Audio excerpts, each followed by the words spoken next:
Live from KSAT 12, the Nightbeat starts right now. It's a debt deal in Washington that could affect a lot of us here in South Texas. The new requirements that could affect more than 140,000 people in our area, and the domino effect it may have for the San Antonio Food Bank. Also, it's a program designed to save lives, and kids across Texas are learning about it. One local student says Stop the Bleed is more important now than ever, and he's going to tell you how he's taking the training to the next level. But first. Yeah, this was the scene less than 2 weeks ago. It played out outside a local bar. One person killed, 3 others hurt after someone opened fire. This was at the Pravat Social Club on UTSA Boulevard near Vance Jackson. Now, tonight, police have arrested someone in the case, and that suspect walked right in front of our cameras earlier today. We want to show you 34-year-old Noah James Patterson. Police say that surveillance footage helped them find him. They say that on May 18th, 2 groups of people were fighting in the parking lot just outside of that club. And that's when police say Patterson pulled out a gun and shot another man in the stomach. That man later died. Patterson charged with homicide, 3 counts of aggravated assault with a deadly weapon. Developing since 6, the bipartisan deal to raise the debt ceiling is moving forward tonight. The proposal cleared the U.S. House Rules Committee around 8 o'clock tonight, setting it up for a debate and a vote tomorrow on the House floor. Now, we know that Congress is really on the clock to get a bill passed and signed by President Biden. If that doesn't happen, the U.S. Treasury Department says it's going to run out of money to pay the country's bills on Monday, and that includes everything from Social Security benefits to military salaries. But here's the thing. If the bill does pass, other people who rely on government help could see changes. The Night Team's John Paul Barajas takes a closer look at how people who rely on the government for food would be affected. If it wasn't for the SNAP benefits, I wouldn't even have known how to feed my children at the time. That's just one of the thousands of Texans who relied on the Supplemental Nutritional Assistance Program, also known as SNAP. The woman we spoke to asked to remain anonymous. As for the need for food assistance, it's only grown since the pandemic. And the tentative debt deal in Congress could make it tougher for some Americans to qualify. If they cut SNAP a little bit, it could mean that the food bank would have to double in size. And right now, with the amount of food that I have, I can't do that. San Antonio Food Bank CEO Eric Cooper says stricter rules could force some SNAP recipients to turn to other resources like the food bank. As of April, nearly 122,000 people in Bexar County have received SNAP benefits. Guadalupe County has nearly 6,000, followed by just over 4,000 in Comal County. Mrs. Cooper says the food bank is entering its busiest season. It's when kids are missing their school lunch and breakfast, their home. Child care costs go up for families trying to figure out how to take care of kids and balance work. Summer heat brings high utility bills. The debt ceiling deal would expand work requirements for those who are considered able-bodied and do not have children. Right now, those 18 to 49 are required to work or participate in a training program for at least 80 hours a month to receive extended benefits. Under the bipartisan agreement, the rule would gradually bring the maximum age to 54 by 2025. It would expire in 2030. The SNAP recipient we spoke to is 56. It's a training program, and it's going to help me get a job even better. And if it helps me keep my stamps, well, even better. Now, the changes are still just a proposal, but the U.S. House could vote on the debt ceiling deal tomorrow night. As for the food bank, they say regardless of what happens, the cost of food and the demand are still an issue. So if you're interested in donating or volunteering your time, we'll have a link on our website, KSAT.com. At the food bank, John Paul Barajas, KSAT 12 News. Thank you, John Paul. There could definitely be a ripple effect that we will feel here in San Antonio and South Texas. Again, like John Paul said, by this time tomorrow, U.S. House lawmakers could be headed to a vote on that debt deal. So what are some of the things that could happen if it's passed? Well, first, IRS funding, that would be cut.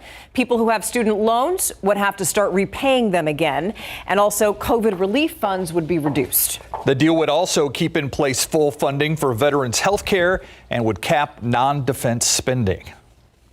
Now, less than 24 hours after Governor Greg Abbott called for a special session, the Texas House says it's done its job. House lawmakers adjourned just before 6:30 tonight after passing 2 bills under the governor's agenda. Now, one bill would increase the minimum punishment for those convicted of human smuggling. The other would use $12.3 billion in state funds to lower school property taxes across the state.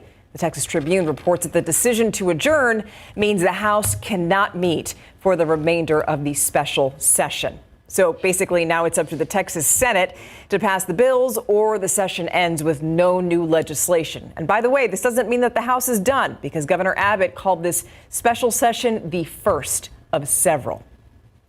Meanwhile, the governor is still considering the bills that were passed during the regular season. Yeah, that includes legislation that's meant to help animals and their owners.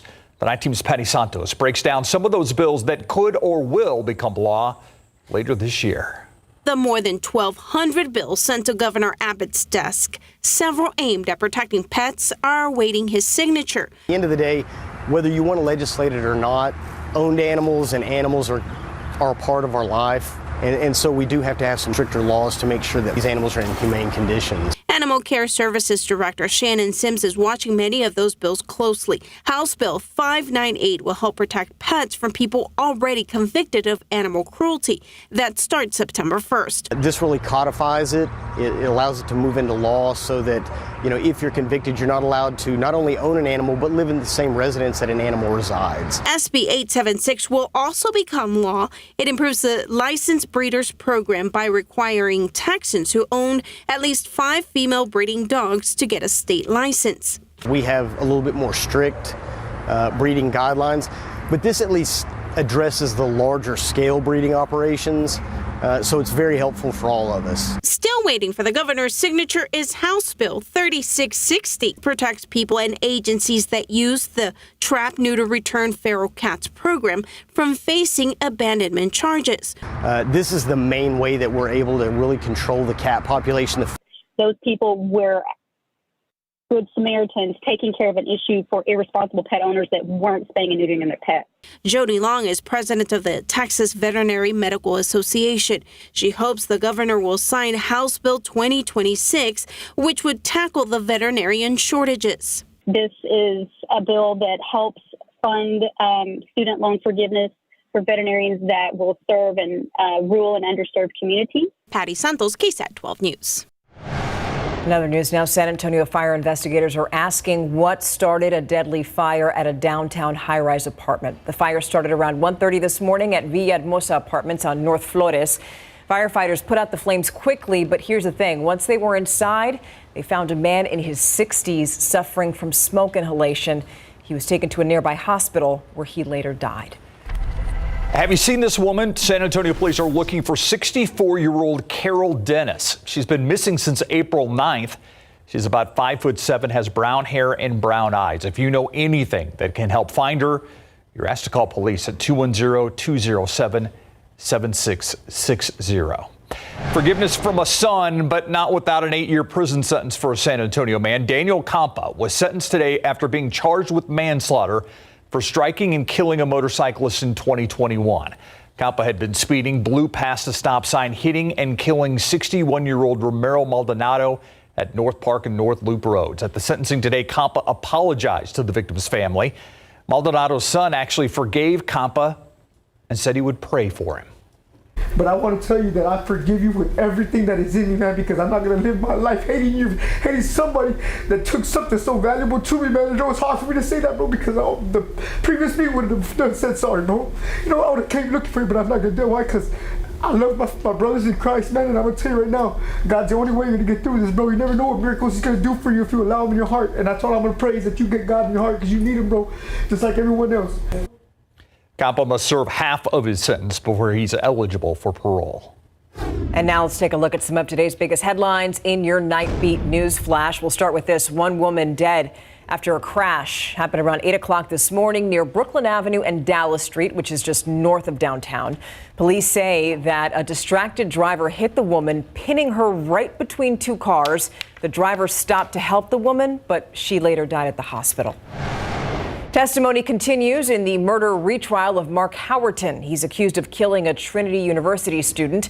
Today, jurors heard from the victim, Kaylee Mandati's best friend, and they also saw cell phone evidence that showed where Mandati and Howerton were right before she was taken to the hospital. And testimony in this case continues tomorrow.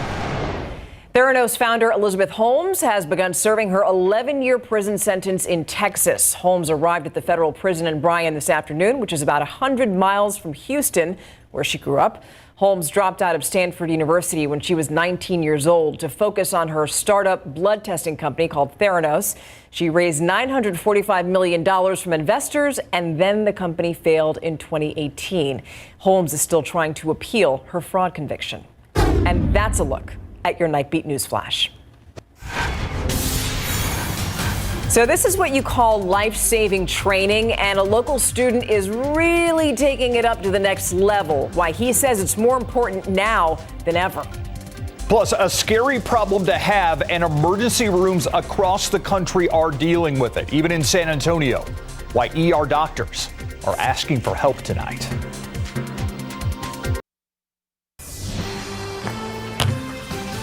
It's being called a nationwide crisis. ER doctors want the public and politicians to know about the patient boarding problem. Patient boarding, where admitted patients are held in the emergency department in ER rooms because there are no beds available.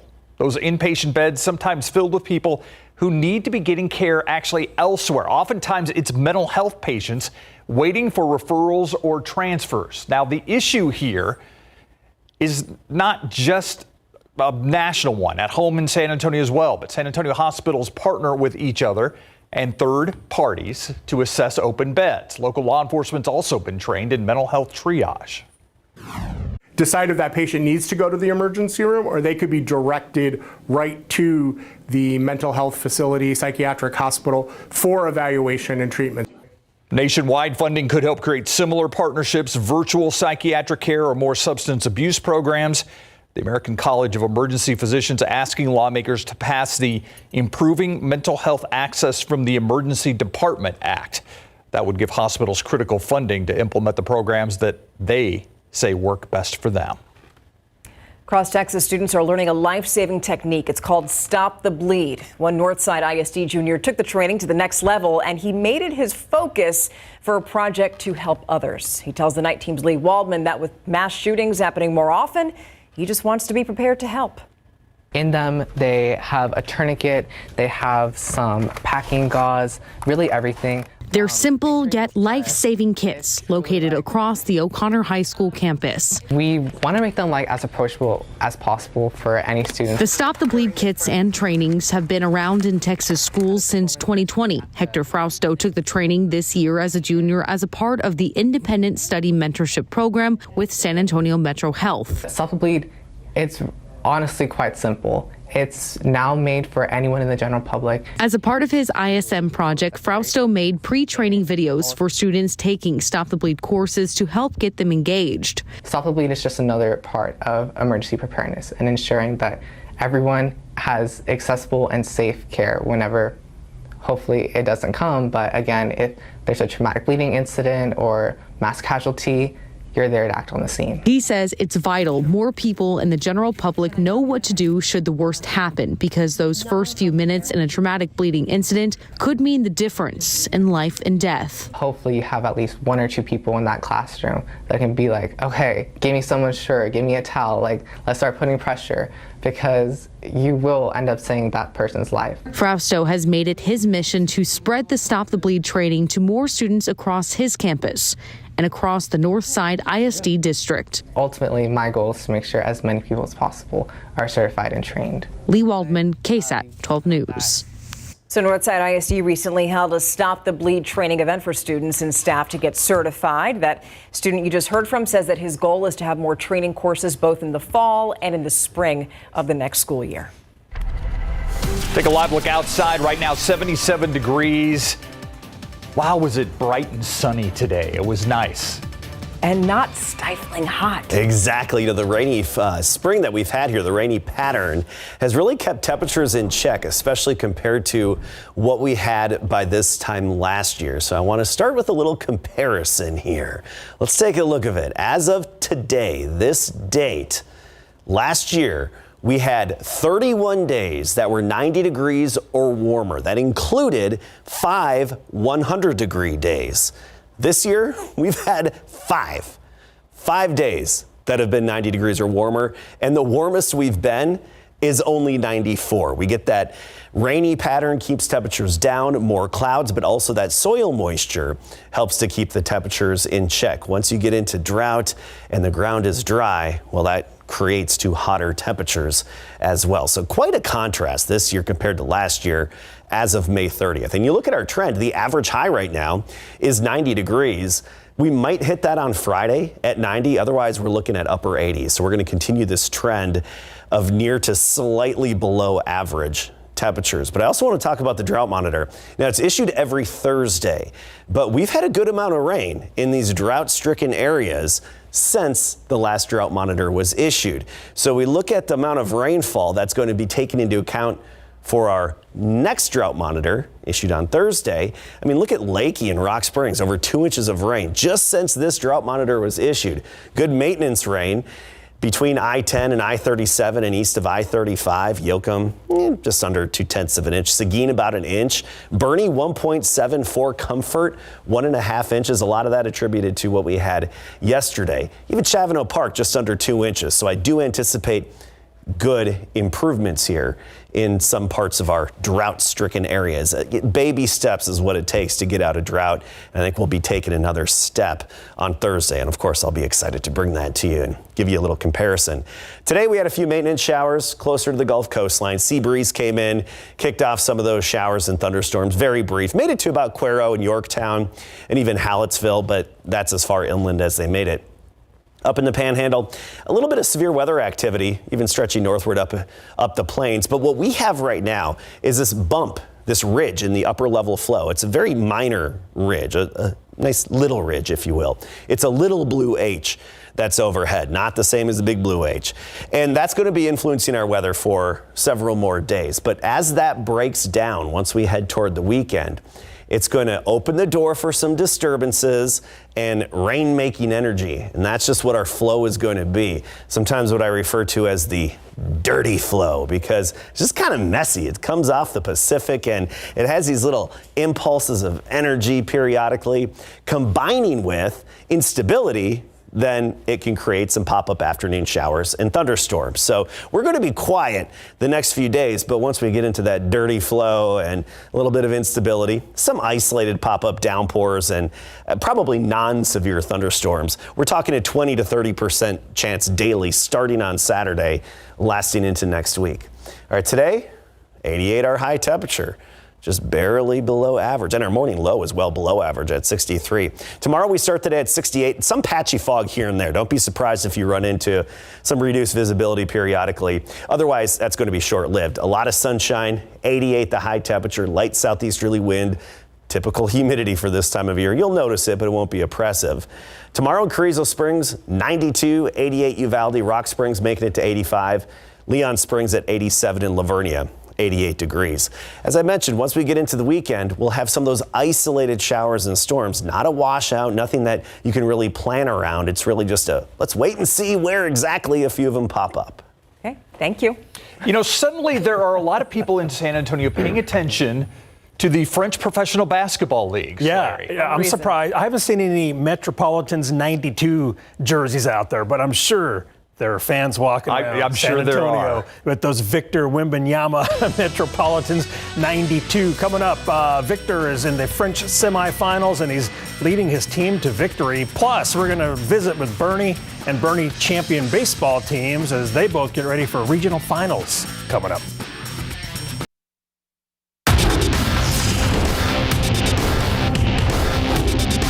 Very, very good baseball team. They're the state champs for a reason, you know, and they've been number one all year for a reason. So, very, very quality program.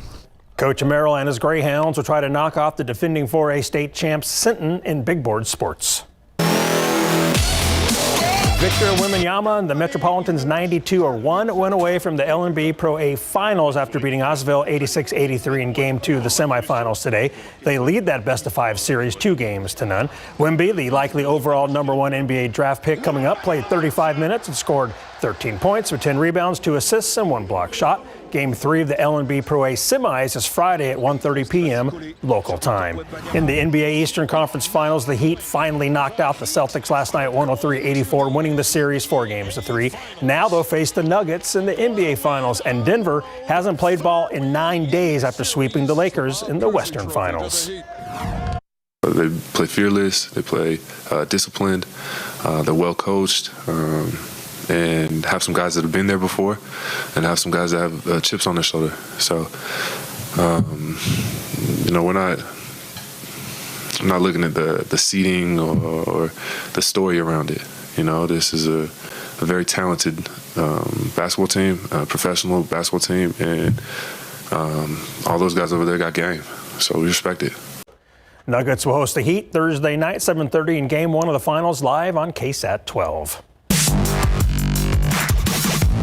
The Bernie Greyhounds baseball team held practice at Champion High School today because their ball field was too wet. The Greyhounds are preparing to face Sinton in the Class 4A regional final starting Thursday. Sinton is looking to repeat, and the Greyhounds are looking to knock them off. And Bernie is feeling good after beating Robstown in the 4A regional semis.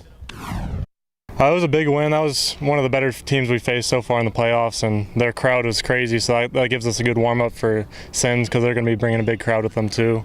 So it's important to get used to the environment. So they just played Davenport. I mean, we beat Davenport 2 games out of 3 in district, and they gave them a run for their money. They beat them the first game, then both games were pretty close. I mean, that gives us hope. They're a very, very quality baseball team. They don't make many mistakes. They don't beat themselves. Pitching has always been there, especially since Aldenese has been there. Pitching has always been one of their mainstays, and they just do all the things right, do all the little bitty things right you're supposed to do in baseball. Bernie will play Sinton in a best-of-3 series starting Thursday, 6 p.m. at Wolf Stadium. Game 2 and then 3, if necessary, will happen Friday at Whataburger Field in Corpus. The Champion Chargers baseball team also had to practice on their football field today, located right next to the high school. The Chargers are gearing up to face Leander Rouse in the Class 5A regional final. Champion beat CC Ray in the 5A regional semis 2-1. They dropped the first contest and then had to win 2 straight elimination games, which they did. The momentum coming into this game, well, we start off the series, of course, with a loss, and that was a long bus ride home, especially from Corpus.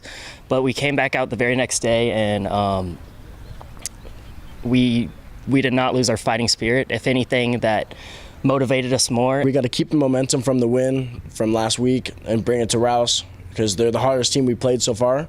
We got to bring everything we have and show out. It's awesome for the kids. They put in a ton of work to be here, and they've been living in these moments and kind of selling out. Our deal for this whole season was max out, and they're definitely doing that. They're maximizing their potential. Champion and Rouse will open up their best-of-3 series Thursday, 7 p.m. at Concordia University. Game 2 and 3, if needed, will be played Friday and Saturday at the Wolf. Bernie Champion hired Josh Adkins as an assistant football and basketball coach. Josh played for Larry Hill, Smithson Valley, and collegiately for New Mexico State, and then UTSA. In high school softball, Class 1A state semis, Nehennis beat Netchess 3-2 today, advancing to the 1A state final tomorrow afternoon. They will face Hermleigh in a rematch of last year's title contest. Josh Young powers Texas to a win after the break. Rangers at the Tigers tonight for Game 2 of that 3-game series. Top of the 7th, Texas leading 7-6 when local guy Josh Young hits a no doubt about it shot 429 feet to left center field, and the Rangers lead 9-6. His 12th homer on the season and part of his 3-for-5 effort. So the Rangers win 10-6, and the Astros beat the Twins by the final of 5-1 to keep pace in the AL West. And in Texas League action tonight, this game just went final not too long ago. The Missions beat the Rough Riders 8-2. That is the first game of that 6-game road trip for the Missions. All right. Thank you, Larry. Yep. And we'll be right back. A little bit of fog here and there in the morning, just patchy fog, shouldn't be too dense. Otherwise, a very sunny day, turning sunny once we get rid of the low morning clouds. By noon, we'll be at 83 degrees and a high temperature of 88. Did you see that 10% chance? There's just the smallest little off chance. One little wimpy shower could pop up. Otherwise, we're looking sunny, highs near 90 through Friday. This weekend, few storm chances. And thank you so much for joining us tonight. We'll see you tomorrow. Good night.